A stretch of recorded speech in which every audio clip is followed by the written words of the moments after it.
Bonjour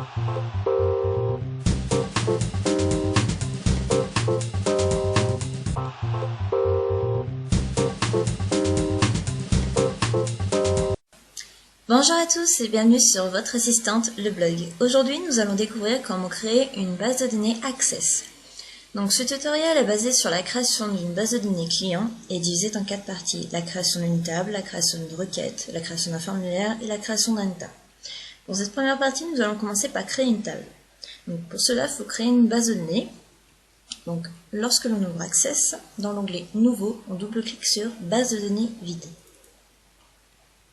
Donc là, une table se crée automatiquement puisque toute base de données doit contenir au moins une table. On se retrouve par défaut sur le mode feuille de données.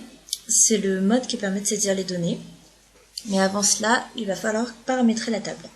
Donc pour cela, on clique soit sur affichage, soit sur la petite flèche en dessous, mode création. Le nom de la table, client. OK. Donc, nous allons créer les différents champs de notre table, à savoir civilité, prénom, nom, adresse, CP pour code postal, ville, téléphone, email et date de démarrage. Donc, pour l'instant, on va laisser de côté le numéro auto. On y reviendra par la suite. Donc, on va saisir nos différents champs. Donc, civilité. En type de données, on va mettre assistant liste de choix. Car on souhaiterait avoir une liste déroulante, monsieur, madame et mademoiselle. Donc pour ça, on saisira les valeurs souhaitées. On laisse à une colonne et on saisit monsieur, madame et mademoiselle. On limite à la saisie pour qu'on ne puisse pas saisir autre chose que ça. Et on laisse décocher autoriser plusieurs valeurs. Voilà, donc notre type de données est redevenu texte, mais si on regarde dans l'onglet liste de choix, on a bien le contenu monsieur, madame et mademoiselle. Ensuite, le prénom, le nom et l'adresse, on va les laisser par défaut.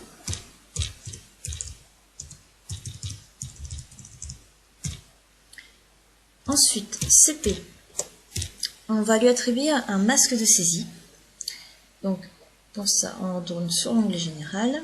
Masque de saisie. Alors un masque de saisie sert à ce qu'on ne puisse pas saisir autre chose que ce pourquoi le masque est fait. C'est-à-dire que nous, on voudrait saisir des codes postaux français, donc 5 chiffres.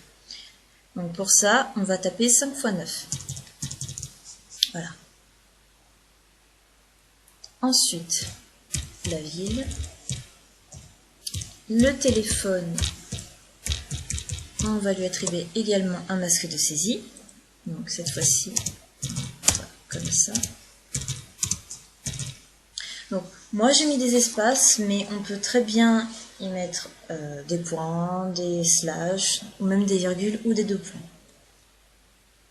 Ensuite, l'email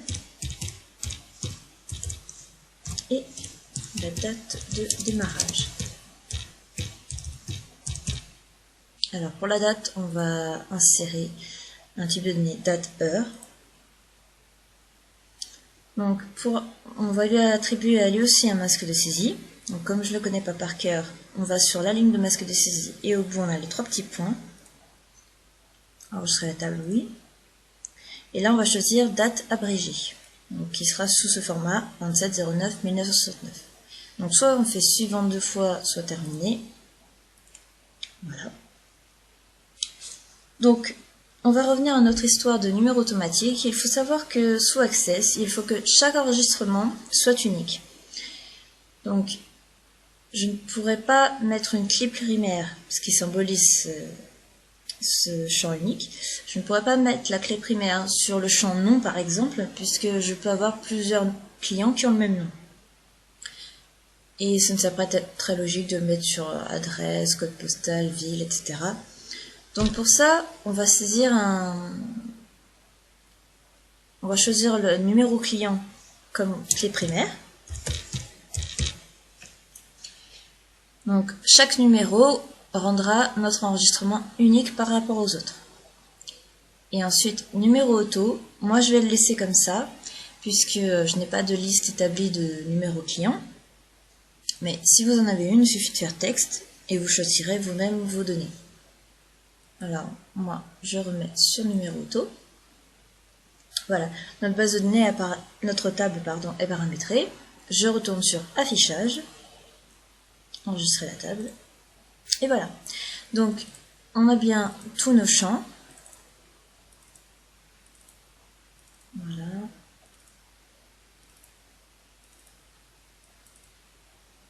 Donc, si vous voulez remplir votre base de données, ça se passe comme ça.